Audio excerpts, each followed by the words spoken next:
Son algunos de los monumentos más impresionantes del mundo. Combinan volumen colosal con precisión arquitectónica. Después de 4000 años, aún no han sido superados.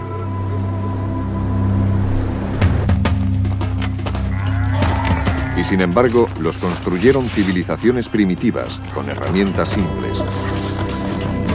Y los egipcios no fueron los únicos. Las pirámides son la obra cumbre de las civilizaciones de todo el mundo. Han atraído desde siempre a ladrones y a buscadores de tesoros. Pero para los exploradores modernos, el reto está en revelar las asombrosas historias de los pueblos que las construyeron.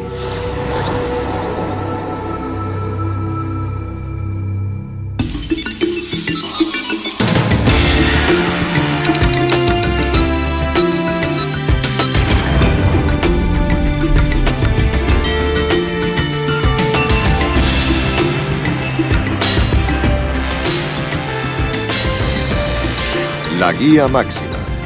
Pirámides.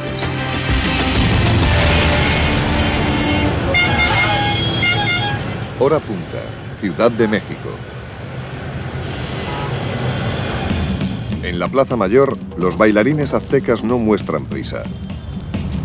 Bajo sus pies, cubierta por las calles modernas, yace una antigua capital, una ciudad perdida, con altas pirámides.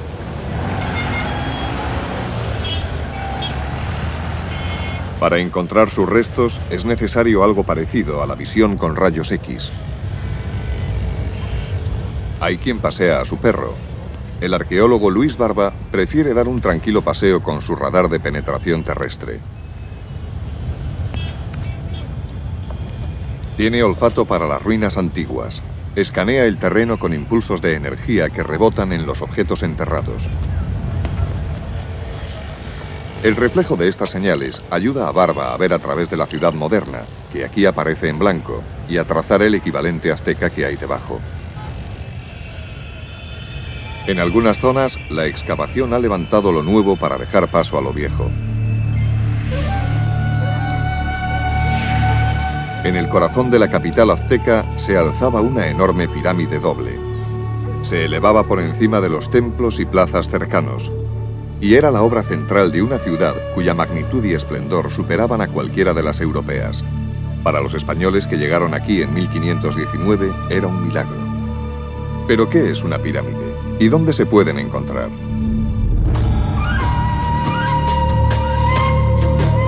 Pongamos las cosas claras. Cuando hablamos de pirámides, hablamos de algo grande. Esta mexicana, por ejemplo, alcanza una altura de 8 pisos y está hecha con cerca de 4000 toneladas de cascotes y mampostería. Y el tamaño dicta la forma. Con una tecnología básica, la única manera segura de construir edificios altos es inclinar los lados hacia un vértice. Puede haber variaciones. Algunas pirámides tienen escalones y una cumbre plana para el templo. Sin embargo, el modelo básico se puede encontrar en 4 continentes. En China, alrededor del año 200 a.C., el primer emperador fue enterrado bajo una inmensa pirámide de tierra. Mide 1,5 kilómetros de perímetro e hicieron falta 700.000 hombres para construirla. Junto al emperador está enterrado un ejército privado de guerreros de barro que montaban guardia permanente en su tumba. En el otro extremo del mundo, en Norteamérica, en los fértiles valles del Mississippi, en Illinois, los indios Cahokian también pensaban a lo grande. Hace 1000 años levantaron este gigantesco túmulo piramidal de unos 10 pisos de altura. Más hacia el sur, en Centroamérica y Perú, aún es posible encontrar pirámides de gran tamaño. Pero la cuna de la construcción de pirámides está en África, en las orillas del Nilo. ¿Quién diría, sin embargo, que la mayoría de estas pirámides no fueron construidas por los egipcios, sino por los reyes nubios del sur? Lo que queda de sus pirámides está aquí, en el actual Sudán.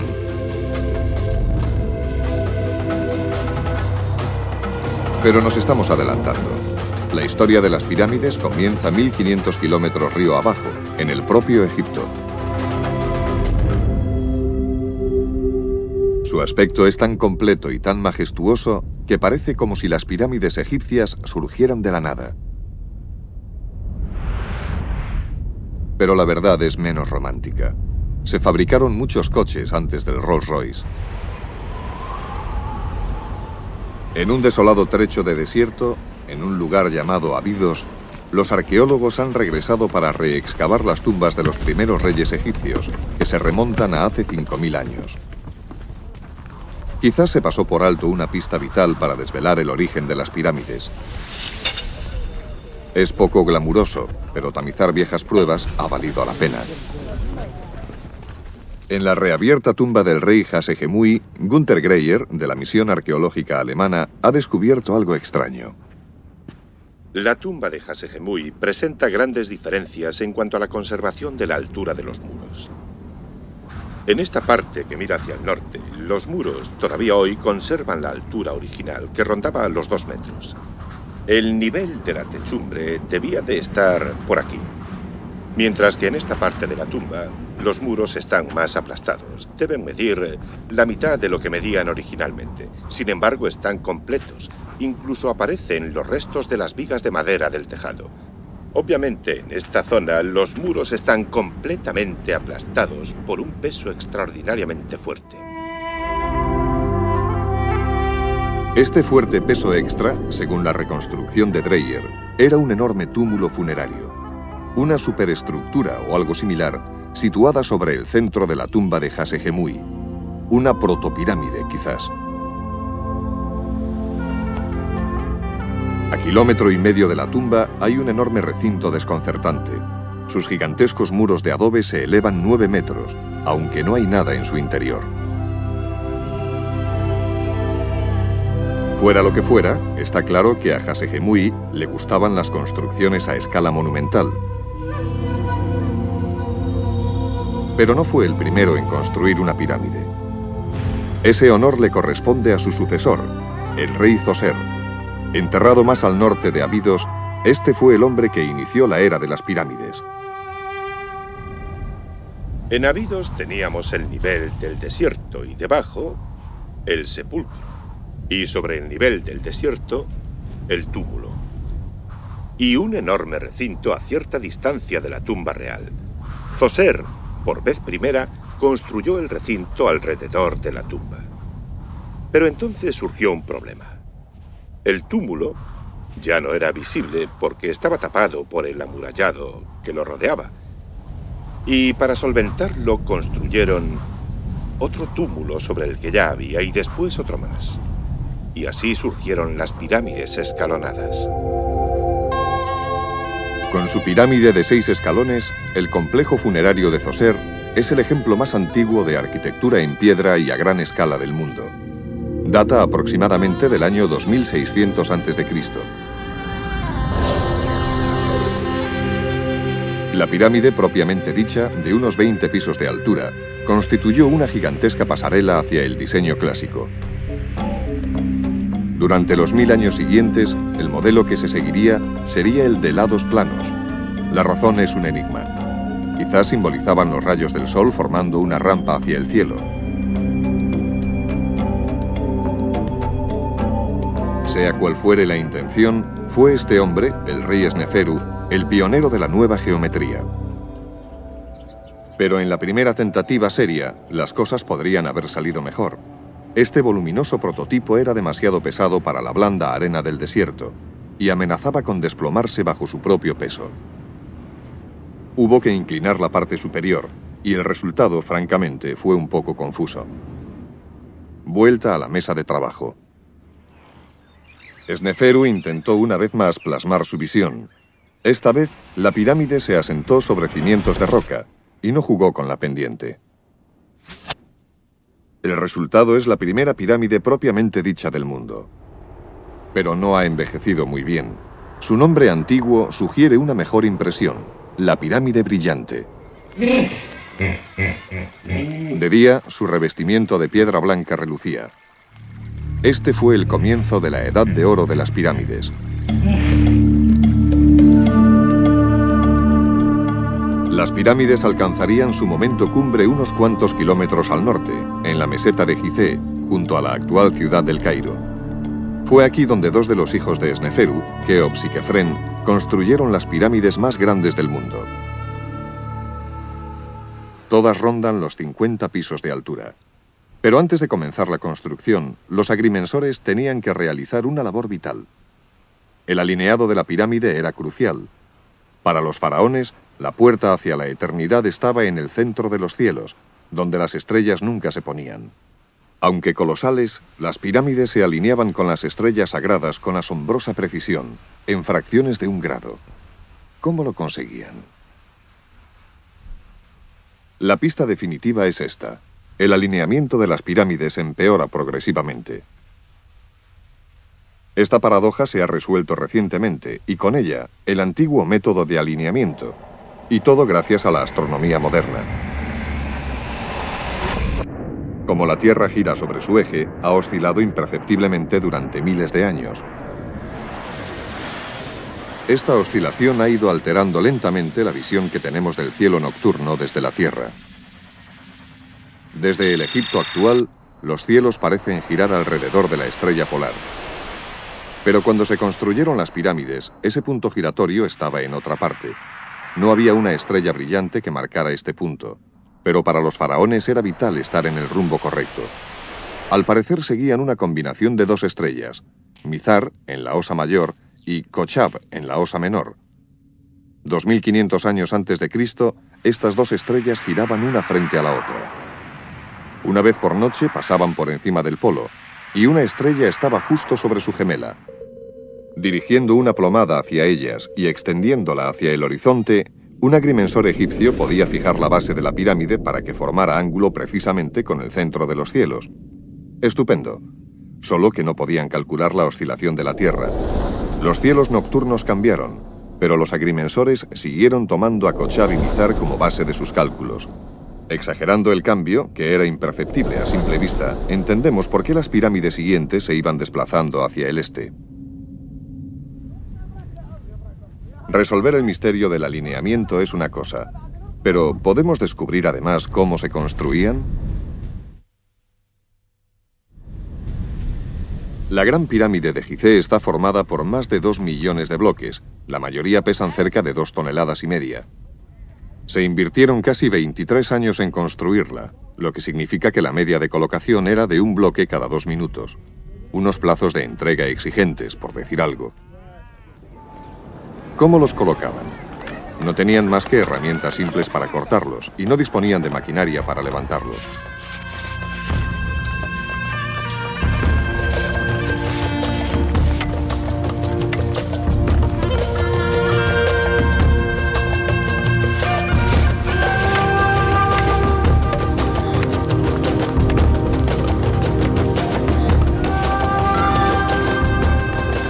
Los hombres se agrupaban en cuadrillas de 1000 miembros.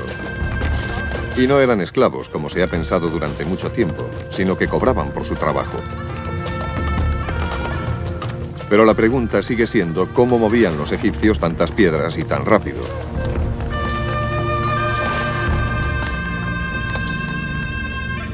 Las pinturas muestran que las estatuas reales y otros objetos enormes se izaban en trineos tirados por cientos de hombres. ¿Pero fue así como se transportaron los millones de bloques de las pirámides? La rapidez era importante. La muerte del faraón era el plazo de entrega. Y cuanto más grande era la pirámide, mayores eran las prisas. Pruebas realizadas en la actualidad muestran que los trineos son lentos e incómodos en el mejor de los casos, incluso con bloques de tamaño modesto. Para un ingeniero moderno, los trineos no tienen ningún sentido.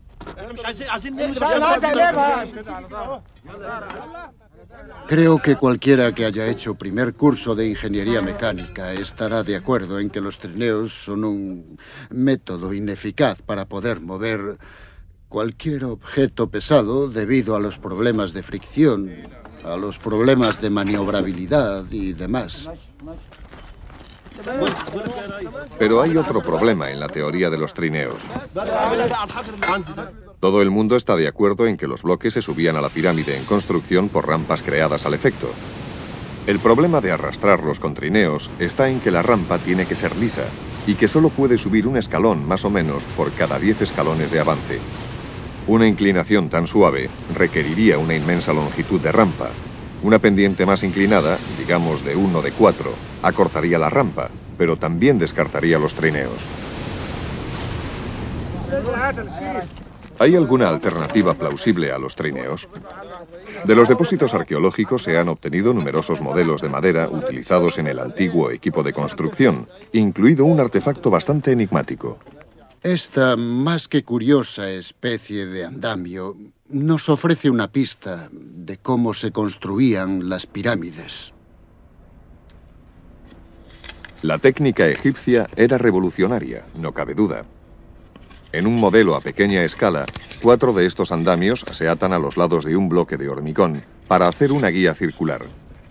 Con esas 2 guías, el bloque puede rodar. Creo que incluso los más ardientes defensores de los trineos tendrán que admitir que es imposible tirar de ellos por una pendiente de una inclinación superior a 1 de 10, mientras que si se hace rodar, un objeto pesado puede subir por una rampa de, digamos, 1 de 4. Pero tanto sudor y esfuerzo para la tumba de un solo hombre nos da una idea del poder del faraón.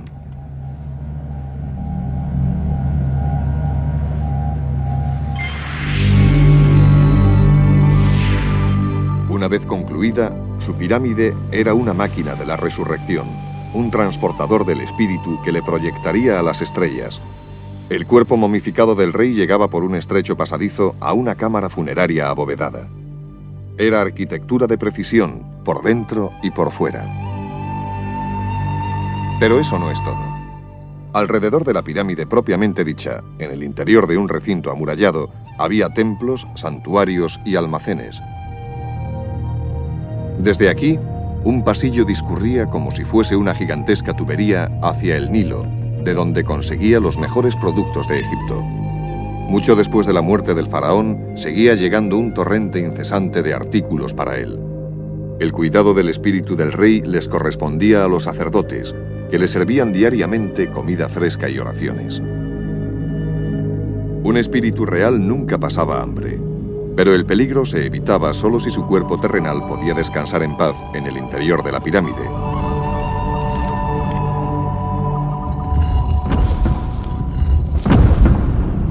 La tumba se sellaba con granito de alta seguridad. Pero todo fue inútil.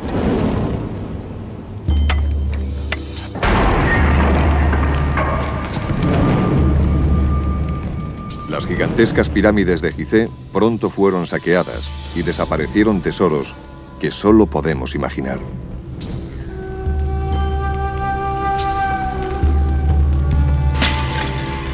Los ladrones, sin embargo, pueden haber sido los impulsores de un gran cambio en el diseño de las pirámides. Pese a su tamaño colosal, habían fracasado como protección. Y de repente, los faraones cambiaron de táctica y el tamaño de las pirámides disminuyó drásticamente. Comparadas con las creaciones mastodónticas de Gizeh, que se pueden ver detrás, las pirámides posteriores son pequeñas. Son una 10ª parte o menos que sus predecesoras. A partir de entonces, los faraones viajarían a las estrellas en clase turista. Hay un enigma sobre el que los arqueólogos siguen debatiendo. ¿Por qué menguaron las pirámides? Basil Dobrev ha estudiado estas pirámides más pequeñas y cree que la respuesta está aquí abajo, en el interior de las cámaras funerarias. Una notable diferencia que vemos en el interior de las pirámides más pequeñas es que hay jeroglíficos grabados en las paredes de la tumba. Literalmente miles y miles de signos. En Gizeh no tenemos absolutamente nada como esto en el interior de las pirámides. Cuando conseguimos descifrar estas inscripciones, descubrimos que se trata de fórmulas o conjuros para la resurrección del rey. Hay conjuros de todo tipo. El faraón, dice uno, seguirá el destino de las estrellas polares hacia la vida eterna. Para Dobrev, esos conjuros constituían la nueva política de seguridad del faraón, más fiable que una fortaleza de piedra. Una vez que el rey tenía esos conjuros en el interior de la tumba, ya no era necesario en absoluto levantar pirámides de un tamaño colosal. Tenía mucha mejor protección, o al menos eso pensaba él. Pero hay voces discrepantes. En la excavación de una tumba no real, Miroslav Barta ha encontrado pruebas que respaldan una teoría que va mucho más allá. Lo que menguó primero, sostiene, fue el poder del faraón. Los sepulcros exquisitamente pintados de los funcionarios del Estado son reflejo de una nueva era. Mientras sus predecesores de Gizeh tenían que conformarse con ladrillos de adobe, estos funcionarios utilizaron la mejor piedra, un material reservado en el pasado para reyes. Para Barta no es una coincidencia. Los funcionarios del Estado iban ganando en poder y riqueza a costa del faraón, y la única pirámide asequible era el modelo presupuestado. Sabemos que los últimos faraones, como Pepi I, se unieron por matrimonio a las familias de los funcionarios de mayor rango, quizá para dar un impulso a su menguante poder. Pero Barta necesitaría algo más que esto para convencer a Dobrev. Mucho poder. Por ejemplo, que Pepe I se vio obligado a casarse con 2 hijas de un funcionario local de Abidos. Yo no sé si se vería obligado. Sí, pero él consideraba necesario asegurarse. Puede que fuese una mujer muy bella, además de simpática. Fuera cual fuera la causa, no se había terminado. La pirámide menguante iba a menguar de nuevo. 800 años más tarde y 650 kilómetros río arriba.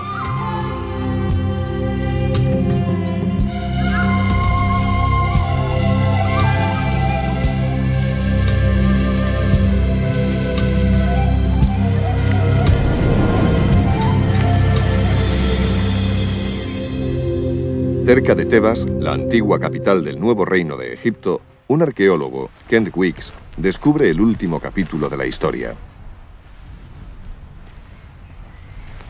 La mayoría de las sociedades humanas han articulado sistemas para identificar a las diferentes clases sociales. Pero si tienes un sistema de clases, debes tener algún medio para identificar la clase a la que pertenece un individuo. Y así era ciertamente en Egipto.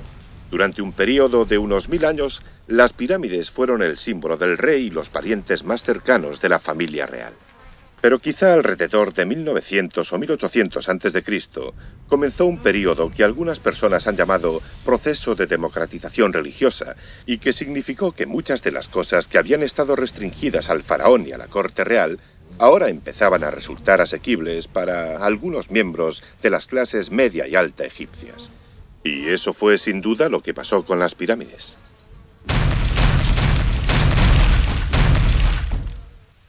Las pirámides se pusieron de moda y los nuevos ricos fueron los primeros en adoptar el emblema real. Nunca más se levantarían estructuras de la magnitud de las de Gizeh, al menos no en Egipto.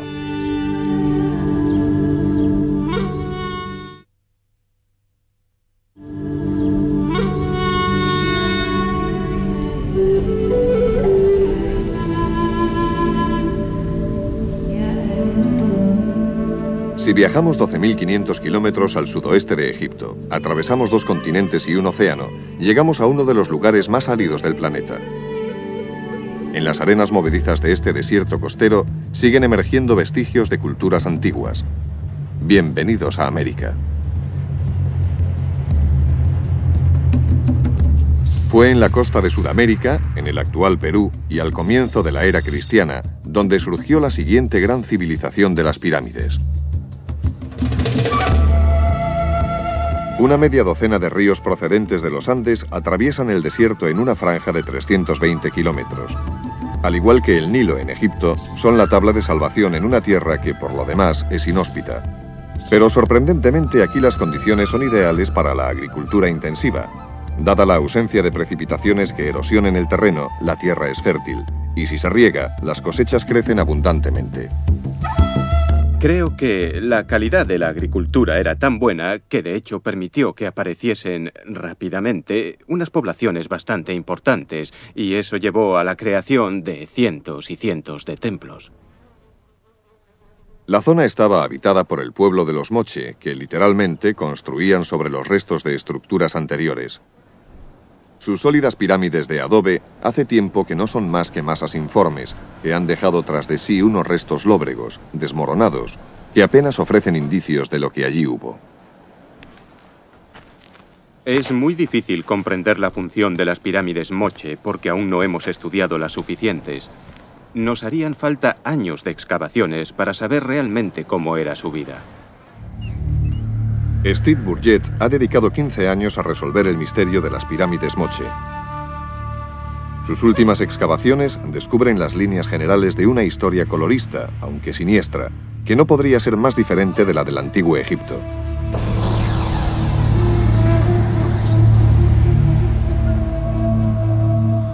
Durante décadas, los Moche han sido conocidos fundamentalmente por su arte, especialmente por su joyería y su cerámica, espléndidamente decorada. Entre las escenas representadas hay algunas inquietantes de sacrificios humanos. ¿Se trata simplemente de mitos elaborados o del relato documental de los sacrificios en las grandes pirámides Moche? El mayor avance que he conseguido de momento ha sido descubrir dónde se celebraban los sacrificios. El lugar de los sacrificios está en la llamada Huaca de la Luna, la pirámide de la Luna. Aquí fue donde Burgett y su equipo encontraron un revoltijo de restos humanos, de personas que fueron brutalmente asesinadas. Quizás sea significativa la presencia de señales de que hubo inundaciones frecuentes y devastadoras en la época en que se produjeron estos sacrificios en masa. Vimos que estaba asociado a momentos destructivos de la historia. Estos megafenómenos como el Niño, con sus gigantescas precipitaciones e inundaciones destructivas que sufría la costa norte de Perú una vez cada 20 años o 30 años. Una y otra vez, las lluvias torrenciales destruían los templos.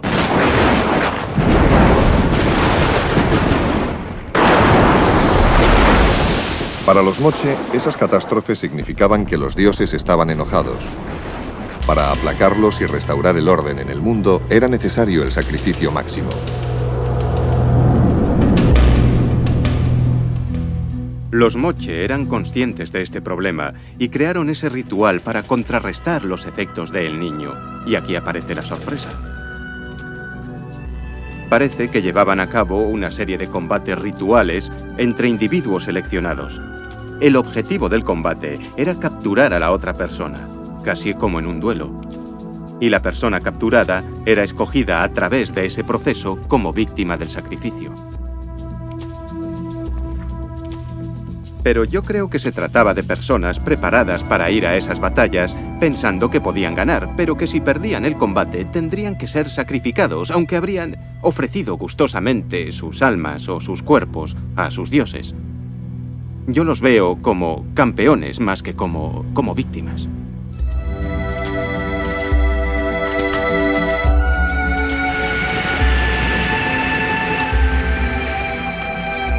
En un clima voluble y a menudo violento, las pirámides Moche parecen haber sido construidas no en honor de los dioses, sino para apaciguarlos. ¿Cuántos cadáveres más aparecerán? Sea cual sea el número, no fueron suficientes. Tras 8 siglos de prosperidad, la civilización Moche desapareció.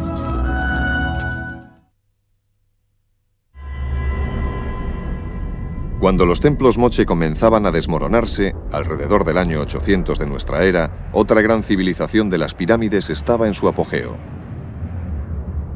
Las junglas de América Central albergan la mayor concentración de pirámides de gran tamaño del mundo.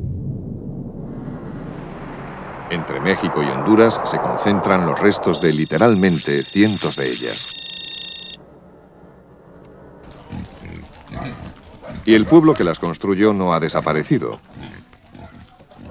Aunque sus ciudades antiguas ya no florecen, los mayas todavía siguen aquí, viviendo del maíz tal y como lo han hecho sus antepasados durante miles de años.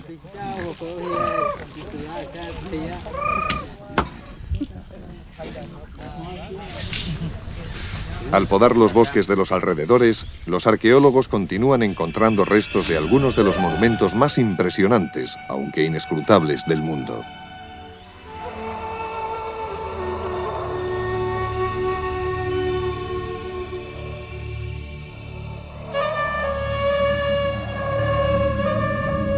¿Quiénes eran los antiguos mayas? ¿Y sus pirámides eran lugares de sacrificio como las de los Moche?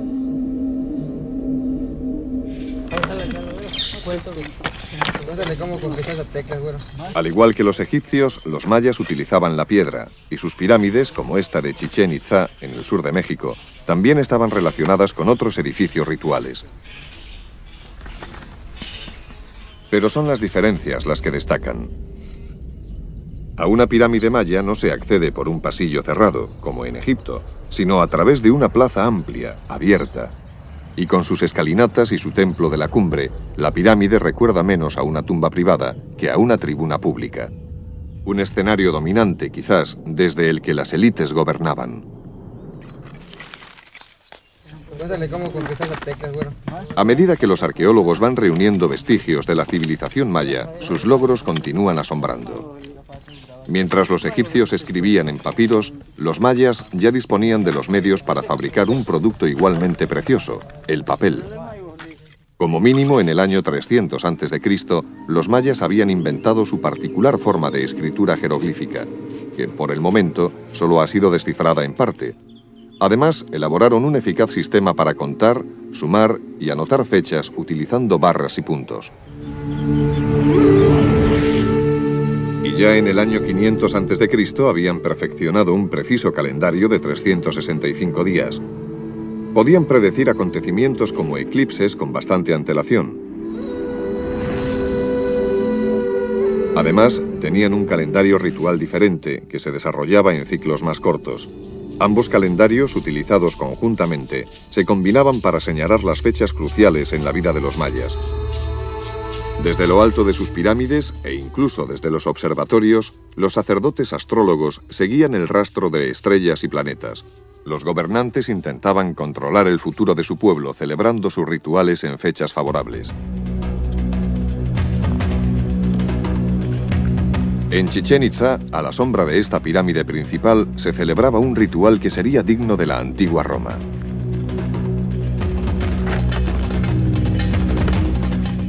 Un combate escenificado al estilo maya. Una especie de fútbol, pero con unas apuestas muy altas. Paneles de piedra, que una vez fueron de vivos colores, adornaban la pista.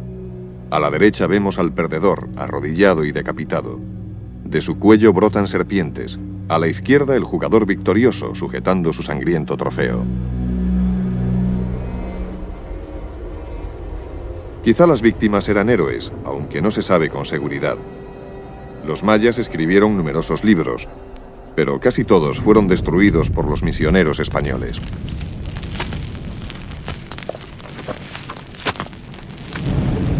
Con esas obras se perdieron valiosísimas claves para explicar la cultura maya.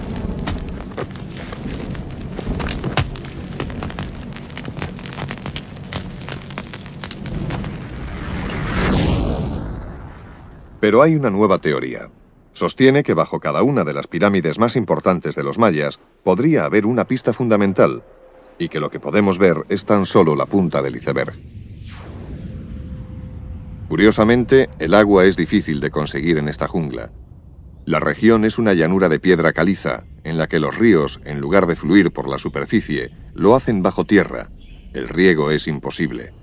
Las únicas fuentes que manan todo el año son las de las escasas cavernas que descienden hacia la tierra. Para los actuales mayas, esas cavernas siguen siendo una tabla de salvación y las consideran sagradas.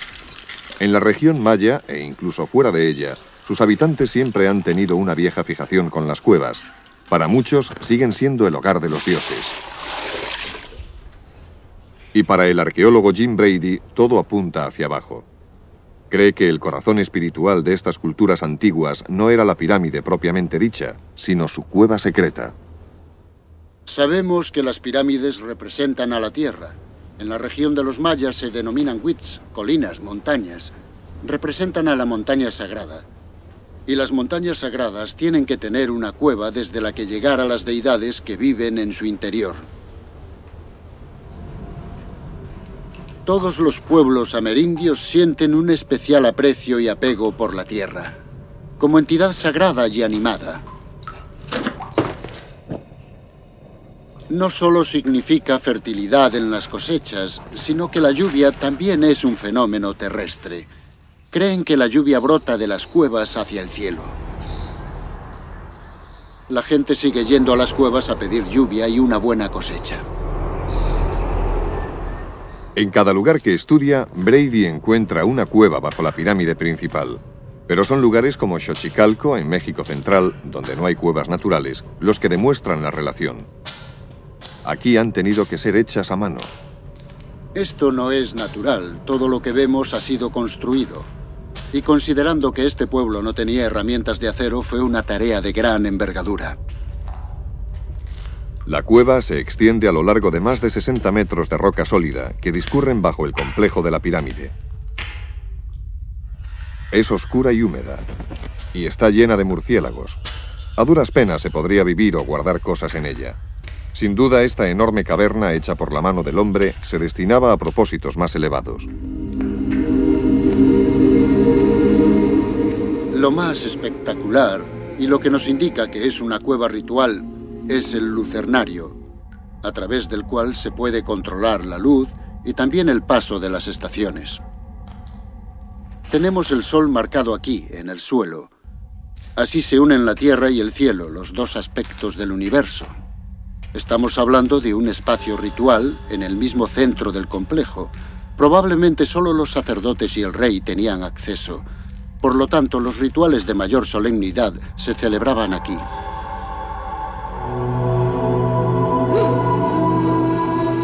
En el antiguo lenguaje maya, la palabra cueva también significaba templo. Brady está prácticamente seguro de que bajo las pirámides aparecerán más cuevas-templo.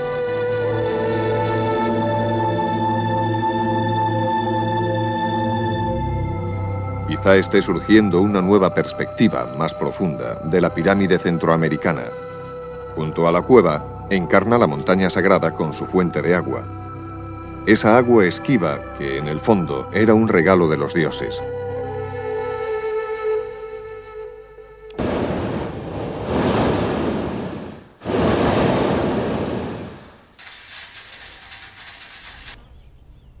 Eso en lo que respecta a lo que hay bajo tierra. Lo que hay sobre ella tenía un propósito bastante más terrenal.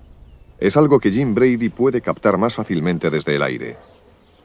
Pero no era solo a los dioses a quienes los antiguos reyes querían impresionar con sus templos pirámide y sus demostraciones con sacrificios humanos.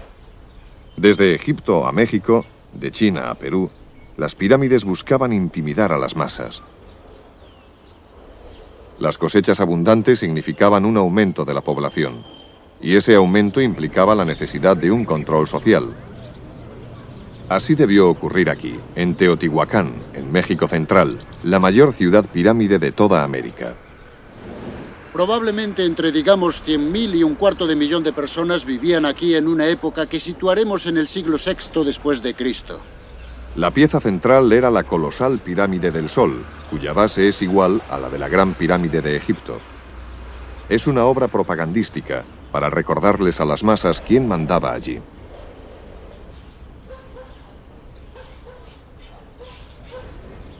Las pirámides que vemos aquí son un símbolo del poder, tanto divino como de la entidad política que las ha construido.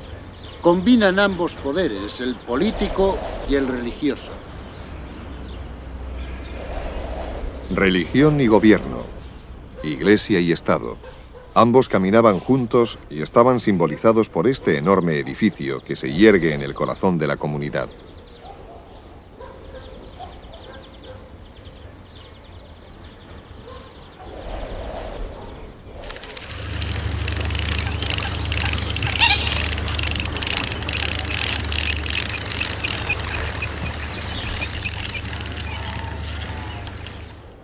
Las pirámides de Egipto dejaban claro quién era el jefe. Pero, ¿y los egipcios? ¿Practicaban también los sacrificios humanos? Hasta hace poco no teníamos una respuesta definitiva. Ahora, gracias a unas recientes excavaciones arqueológicas realizadas en Abidos, la respuesta parece ser sí, pero durante un muy breve periodo de tiempo. Un periodo en los albores de la civilización egipcia que duró quizás 300 años y en el que los sirvientes de los reyes muertos, al parecer, eran enviados con sus amos al otro mundo.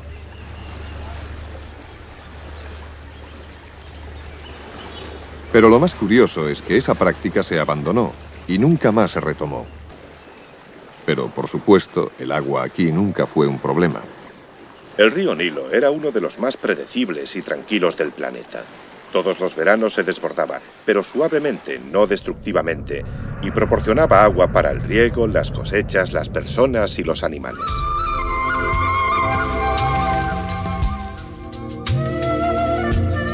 Además, cada año traía cieno fresco que cubría las tierras del antiguo Egipto, lo que las convertía en una de las regiones agrícolas más fértiles sobre la faz de la tierra. Los viajeros que llegaban aquí se quedaban asombrados. Según los antiguos griegos, los egipcios no tenían gran cosa que hacer. Año sí y año también, la vida era fácil. No había grandes preocupaciones, y puede que esa sea la razón de que no hubiera sacrificios humanos. Sobre un egipcio no pendía ninguna espada de Damocles que le impulsara a, aterrorizado, cometer el sacrificio extremo, para implorarle a sus dioses que le alimentaran, que alimentaran a sus hijos y que les permitiesen vivir. Bendecidos con una tierra de tanta abundancia, las relaciones con los dioses siempre fueron buenas. Pero no podían dar nada por sentado. Para mantener esta abundancia, era vital una comunicación fluida con los dioses. Y eso solo podía suceder a través de un rey divino. Cuando el faraón moría, surgía un grave problema. Esta falta de comunicación suponía que el sol no volvería a salir ni a ponerse, el río a subir ni a bajar, ni la luna a crecer y menguar. Y eso era algo muy preocupante. Era esencial que el rey muerto ocupara su lugar entre los dioses para que hablara en nombre de la humanidad. Y durante 1000 años, la clave para que el viaje fuera seguro estaba en la poderosa pirámide. La construcción de una pirámide podía ser económicamente un esfuerzo enorme, pero si nos paramos a pensar que es la alternativa para continuar con la existencia humana, es un precio bastante pequeño. Pero la historia de las pirámides tiene un último y sangriento capítulo.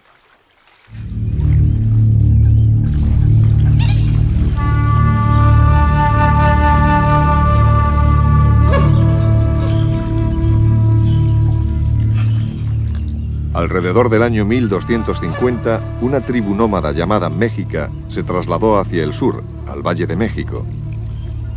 Más conocidos como los aztecas, muy pronto se convirtieron en el terror de las tribus vecinas. Aunque al principio estaban en minoría, se establecieron en estas tierras y prosperaron. Muy pronto estos cultivadores de maíz se convirtieron en una temible superpotencia. En 1500, los aztecas habían conquistado territorios que iban desde el Pacífico al Golfo de México. Su capital, Tenochtitlán, era una de las ciudades más grandes del mundo. Los relatos de los españoles describen un magnífico recinto sagrado, un lugar de belleza arrebatadora, pero manchado con la sangre del sacrificio. Junto a la pirámide doble se alzaba uno de los templos más sagrados de los aztecas, la Casa de las Águilas. 4 siglos y medio después, los científicos examinan más de cerca el suelo y los escaños.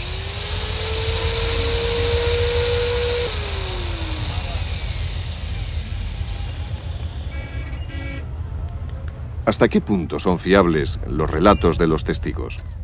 Se han recogido y analizado cientos de muestras de sangre y otras sustancias.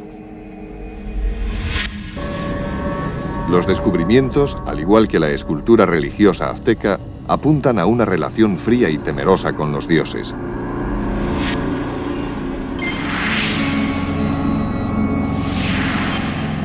Estudiando cuidadosamente los resultados, los científicos pueden decirnos exactamente en qué parte del suelo cayó incienso y dónde sangre humana. Las obras de arte conservadas muestran cómo se vertían cuencos de sangre sobre el dios azteca de la muerte. Era sangre procedente de automutilaciones rituales, ofrecidas con devoción.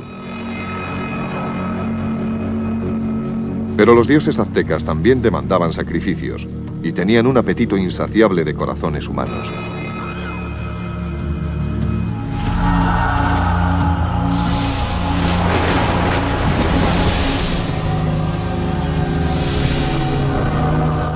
Este era el destino de innumerables prisioneros, ver cómo les arrancaban el corazón en una pirámide azteca. Pero curiosamente, la destrucción de esta última civilización de las pirámides estaba anunciada en las propias profecías aztecas. Profecías que se cumplieron con la llegada de los españoles en 1519.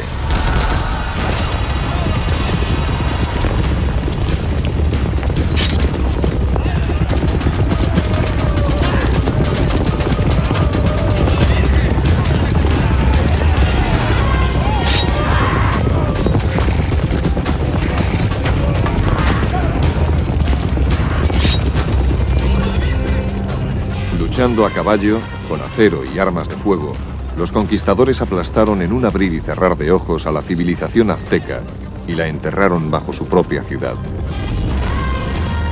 Y con este violento golpe, las pirámides se desvanecieron en la historia.